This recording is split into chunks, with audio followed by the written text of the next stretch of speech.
Vamos então à terceira parte da aula de reflexão e espelhos, tá?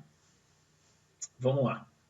Vamos falar agora sobre um outro tipo de espelho, que são os chamados espelhos esféricos, tá? Nem todo espelho é plano. Muitos espelhos, inclusive, no cotidiano de vocês, como os espelhos que a gente vê nos carros, a maioria deles não são planos, tá? São os chamados espelhos esféricos. O que é um espelho esférico, pessoal?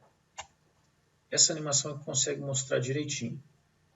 Imagine uma casca esférica, tá? Onde a gente faz esse corte, como vocês viram aí. A gente obtém uma calota esférica, tá, pessoal? Nessa calota, a gente pode visualizar uma face côncava, da esquerda para a direita, e da direita para a esquerda, uma face convexa. Tá? Então, o nosso espelho ou vai ser côncavo ou vai ser convexo, a depender da face que tiver que vai estar com a superfície refletora. Tá? Pode ser que a superfície refletora seja da face côncava, e aí a gente vai dizer que o espelho é côncavo, ou da face convexa, e nós diremos que o espelho é convexo. Perfeito? Vamos lá. A partir de agora, a gente tem que começar a identificar uns pontos importantes, tá? Para a gente não se enrolar mais adiante na formação de imagens por parte de um espelho esférico. Tá? Então, vamos lá. Se a gente dividir essa nossa calota aí no seu centro, ou seja, se eu tivesse a casca esférica toda e passasse, né, uma reta, um eixo pelo centro da esfera e também que penetrasse no vértice da calota, tá? Então, esse eixo a gente vai chamar de eixo principal. Tá? O ponto ali central da esfera, dele até a borda da calota, qualquer ponto da calota, né, vai me dar o raio, tá, dessa antiga casca esférica. Tá? E também da calota, com certeza. O ângulo desse raio aos pontos extremos da calota, que sai do centro até os pontos extremos da calota, tá, dos dois raios aqui que a gente vai ter, é alfa, eu chamo de alfa. É o chamado ângulo de abertura, tá, do meu espelho, tá bem? Esse ângulo, dependendo desse ângulo, eu consigo obter imagens de um objeto maior ou menor, né? Então ele limita um pouco a imagem do nosso objeto, mas é um dado importante, é um parâmetro importante também.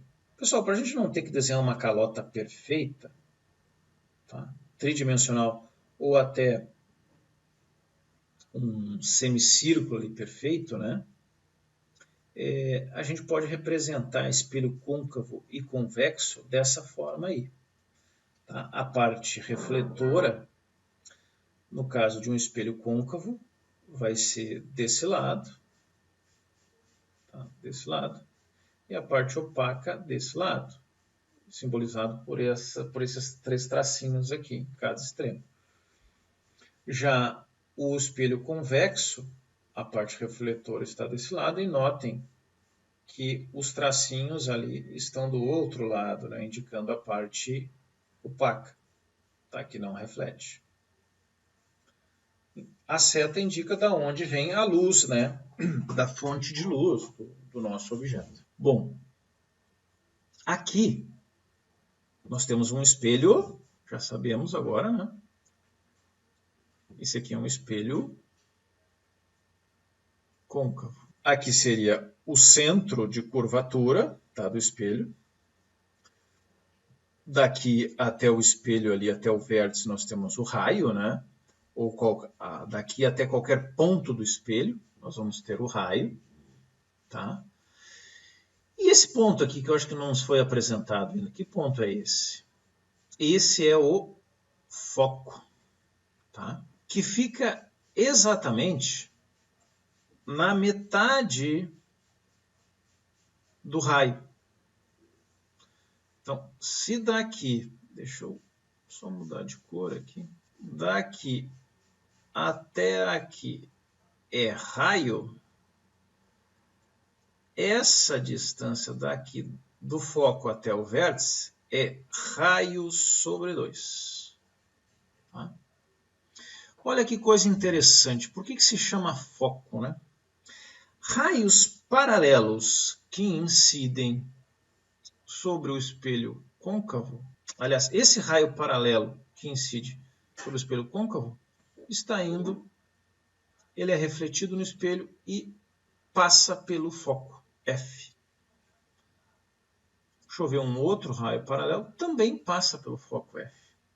Um outro aqui por baixo, reflete e passa pelo foco F. No espelho convexo, o que eu tenho? Agora a parte refletora está desse lado aqui, né? Eu tenho raios paralelos também chegando. E a reflexão não passa pelo foco, mas o seu prolongamento do raio refletido passa. Olhem aí, que interessante, né?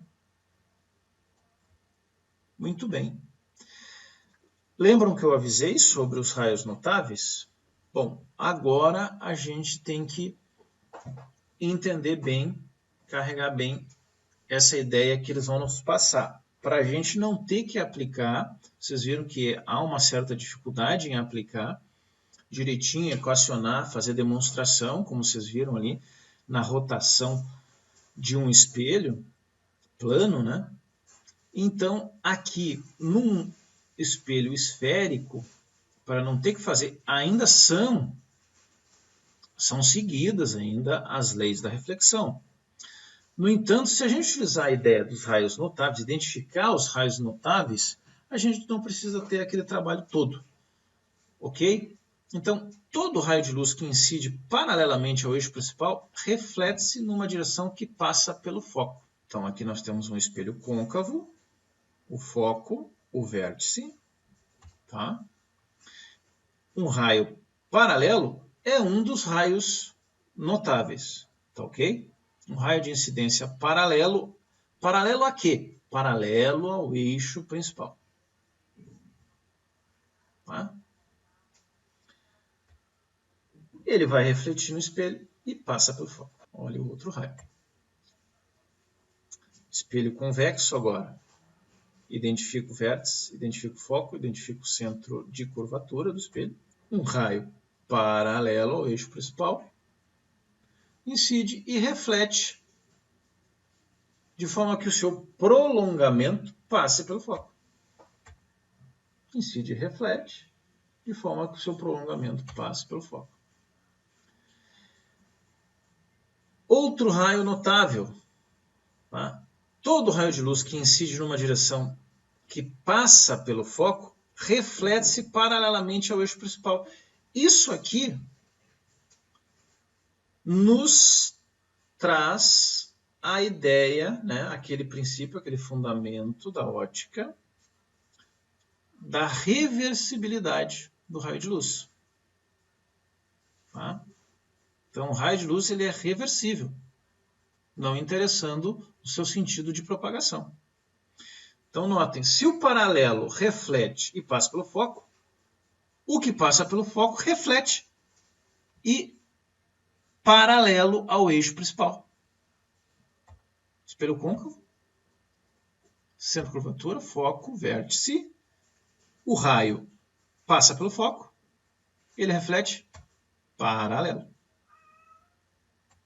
Passa pelo foco, reflete paralelo ao eixo principal. Outro raio notável. O raio... perdão, ainda não é outro raio notável. É o mesmo raio, só que agora para o espelho convexo. Então, um raio que incide e o seu prolongamento passaria pelo foco, reflete paralelo. O raio que incide e o seu prolongamento passaria pelo foco, reflete paralelo. Agora, sim, o outro raio notável. Todo raio de luz que incide numa direção que passa pelo centro de curvatura reflete sobre si mesmo. Tá? Isso, como acontece no espelho plano, seria o equivalente ao raio que incide perpendicular ao espelho plano. Reflete e volta por onde ele veio, sem desvio. Tá? É o que acontece quando, num espelho esférico, quando o raio incide numa direção que passa pelo centro. Então, olha aqui, eu vou identificar o centro, o foco, o vértice. No espelho côncavo, o raio passa pelo centro, ele tem que voltar pelo mesmo caminho. Perfeito? Espelho convexo. Agora, o raio ele não passa pelo centro, mas o seu prolongamento passa. Então, ele volta pelo mesmo caminho. Aqui só para controle, aqui é o centro. Mais um raio notável, todo raio de luz que incide no vértice do espelho reflete-se simetricamente em relação ao eixo principal. Então agora o ponto vértice ele vai ser bastante importante. Então o raio incide no vértice, no espelho côncavo, reflete simetricamente. Então aqui é o nosso vértice. Ângulo de incidência em relação ao eixo principal vai ter o mesmo ângulo, só que de reflexão. Seguindo a segunda lei da reflexão, θ, θ. Espelho convexo. Mesma coisa, incide no vértice, reflete simetricamente, θ, θ.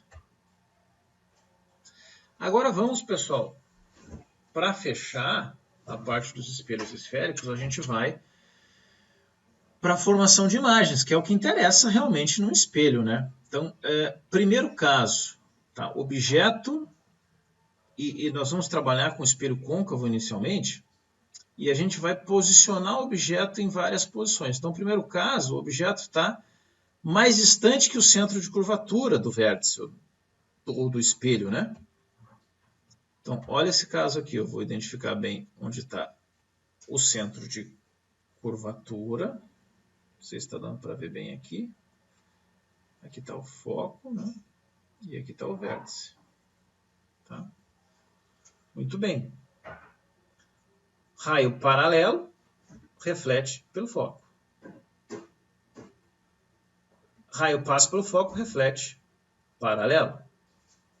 Tá? Então, esse ponto aqui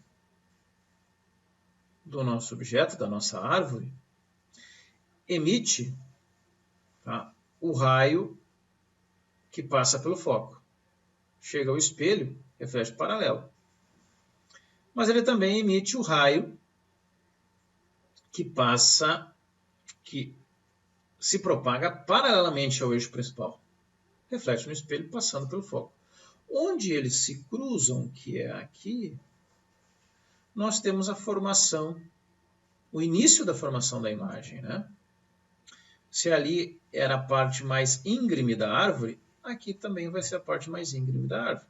Então, e assim por diante, os outros pontos do nosso objeto também vão emitir os demais raios, né, o feixe todo, né, de luz, e vai formar essa imagem aqui. Notem que ela possui uma característica, ela é real, menor e invertida. Menor e invertida é fácil de ver. Você percebe que a árvore está menor aqui, em altura, do que o objeto.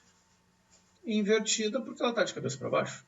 E por que ela é real? Lembra no espelho plano a imagem de um objeto real formada era uma imagem virtual. Tá? E o que é uma imagem virtual? É uma imagem formada pelo cruzamento do prolongamento dos raios refletidos. Quais raios cruzam aqui? É o prolongamento ou é o próprio raio refletido que cruza aqui? É o próprio raio refletido, não é prolongamento. Então, uma imagem real é aquela que surge do cruzamento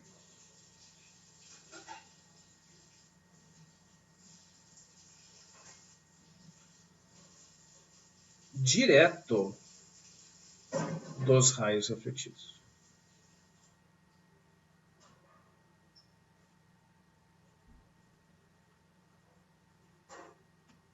Ok? Segundo caso.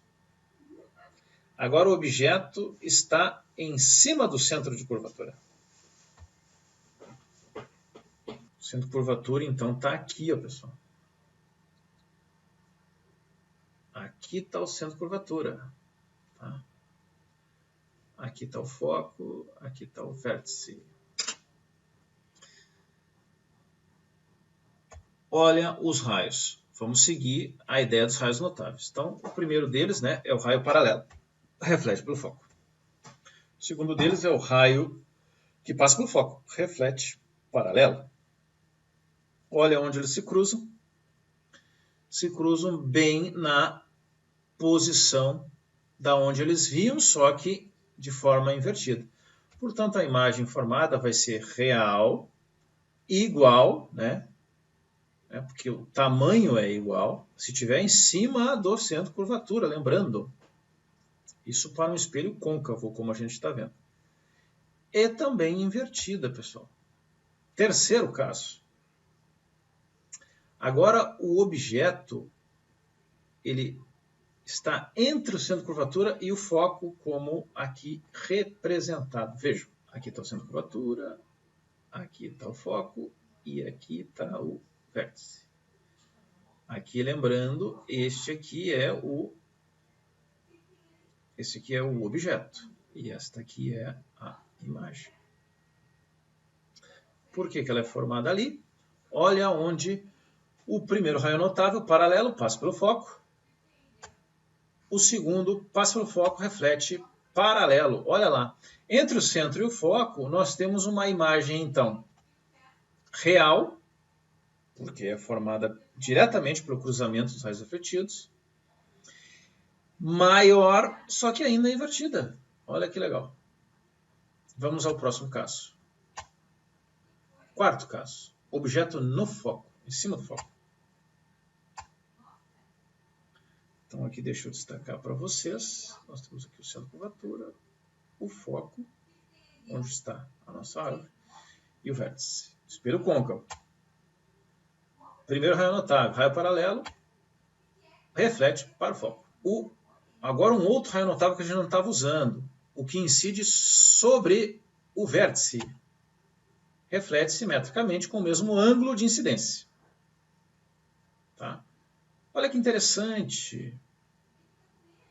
Esses dois raios estão paralelos. Ou seja, eles nunca se tocarão.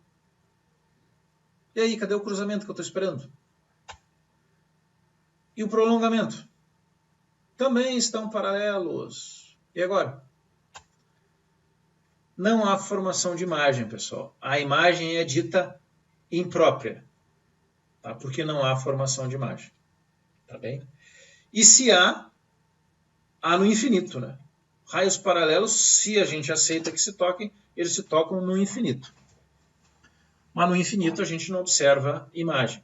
Seguindo, o quinto caso. Objeto entre o foco e o vértice. Então, mais próximo ainda, né? Nós estamos aproximando, não sei se vocês perceberam. Vamos do mais distante para o mais próximo. Então, o quinto caso, agora nós fomos adiante. Estamos entre o foco e o vértice. Olha o que acontece, que coisa interessante. É o único caso para um espelho côncavo, tá? Centro de curvatura, foco, vértice. Então, agora o nosso objeto está aqui. Objeto. Imagem. Olhem aqui, vamos aplicar os raios notáveis. Raio paralelo, volta pelo foco. Agora usamos o raio notável. O outro raio notável, agora, o que a gente tem? O raio que incide sobre o vértice, reflete simetricamente, com o mesmo ângulo. Tá, olha o que acontece aqui. Esses raios aqui, ó, divergem, né? Divergem. Então nunca vão se tocar, nem no infinito. Agora, como eles divergem, o prolongamento deles se toca. O prolongamento dos raios refletidos se tocam. Perfeito? E onde é que eles se tocam? Aqui, ó. Aqui eles se tocam, formando a imagem. E notem, aqui do ponto mais alto que a gente está emitindo os raios aqui notáveis, também é onde forma a imagem aqui, também do ponto mais alto. Agora a imagem é diferente, a imagem ela não é invertida. E como é que a gente chama uma imagem que não é invertida? Direita. A gente diz que a imagem é direita. E notem também que ela é maior e virtual agora, pessoal. Então, esse é o único caso para o espelho côncavo que nós temos uma imagem direita e virtual. Maior até temos um outro caso que a imagem é maior, mas ainda invertida. Tá? Mas direita e virtual é o único caso. É na situação entre o foco e o vértice. Para o espelho côncavo, tá, pessoal? Agora, vamos trabalhar com o espelho convexo. Tá? Então, vértice, foco, centro de curvatura. Raio paralelo reflete com seu prolongamento passando pelo foco. Raio que o seu prolongamento passaria pelo centro de curvatura, tá? Reflete pelo mesmo caminho, no caminho de volta. Tá? E olhem só o que se cruza. Aqui os raios divergem. Tá? Os raios refletidos divergem. Mas aqui o prolongamento não. Acabam se cruzando aqui. Tá? Então, o ponto mais alto da árvore vai ser apresentado nesta posição. Tá bem? Assim como os outros pontos. Tá? Dizemos então porque a imagem surge do prolongamento, do cruzamento do prolongamento dos raios refletidos, então ela é virtual. Ela acaba sempre sendo menor, neste caso, tá? E direita, né? Porque ela não está invertida, meus amigos. Para o espelho convexo, notem que nós temos só um caso, só uma situação. Sempre a imagem será virtual, menor e direita para um espelho convexo. Tá? Virtual, menor e direita. Só temos uma situação para o espelho convexo. Independente da posição que estiver o objeto. Tá? Aplique os raios notáveis, sempre a imagem será virtual, menor e direita. Agora, fazendo um estudo mais profundo, que eu chamo aqui de estudo analítico, tá? Usando agora a representação, aquela mais tranquila de se esboçar, para um espelho côncavo, aqui, mas vale também para um espelho convexo. Tá? O que nós temos aí?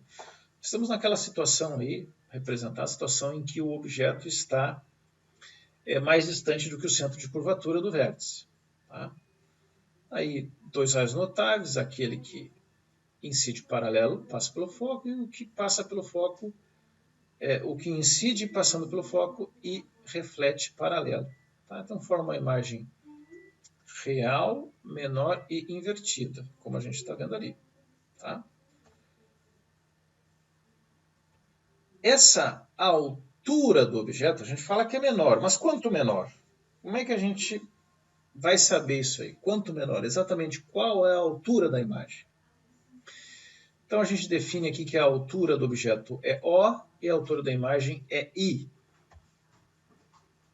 Também a gente define que a distância do objeto é P e a distância da imagem é P'. Tá? Aí, para a gente ter essas noções mais precisas quantitativas, a gente vai aplicar a chamada e famosa equação de Gauss, tá? Onde 1 sobre F é igual a 1 sobre P mais 1 sobre P'. Fzinho pequeno é essa distância aqui, ó. Aqui é o ponto focal. A distância do ponto focal ao vértice é o Fzinho pequeno. Tá? E para saber a altura da imagem, nós vamos aplicar a chamada definição do aumento linear. Tá? O que é o aumento linear? É a razão entre a altura da imagem pela altura do objeto. Só que, olha que interessante, pessoal. Ela também pode ser definida pelas distâncias do objeto e da imagem. Tá? Se eu aplicar essa outra definição aqui, que menos a distância da imagem dividido pela distância do objeto, também me dá o tal do aumento linear. Tá? Que nada mais é que uma porcentagem disfarçada de quanto se aumentou ou diminuiu, né, a altura da imagem em relação à altura do objeto. Então a gente pode decorrer dessas duas análises aí que a gente chega que as duas razões são iguais. Agora alguém pode estar se perguntando por que aquele sinal ali na altura, na distância da imagem. Tá? Falaremos nisso. Mas antes, de onde é que vêm essas relações todas? Vem da geometria que a gente pode verificar aí, pessoal. Nós temos vários triângulos que a gente consegue ver, tá? Então, por exemplo, eu vejo esse triângulo aqui, ó. Eu consigo ver esse triângulo aqui.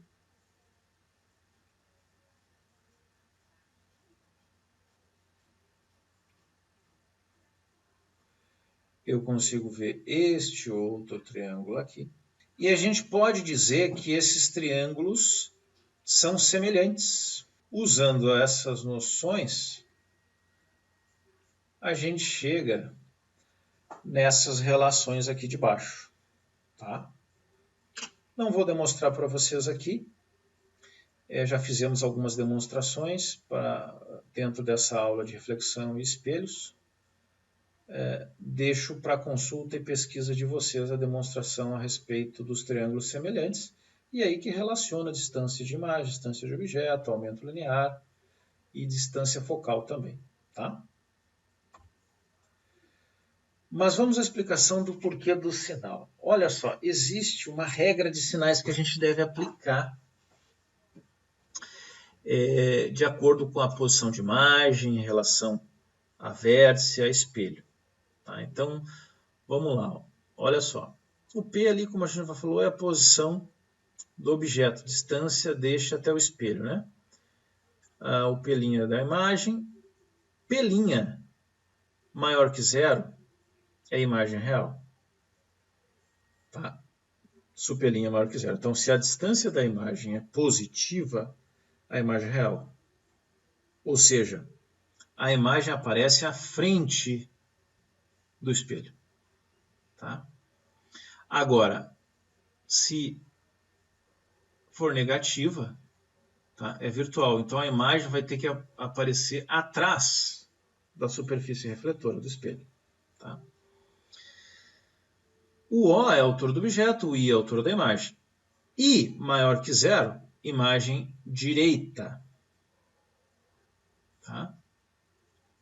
Esse sinal basicamente, se estiver acima do eixo principal, imagem direita. Se estiver abaixo do eixo principal, imagem invertida. Já sabemos. Só que abaixo é negativo.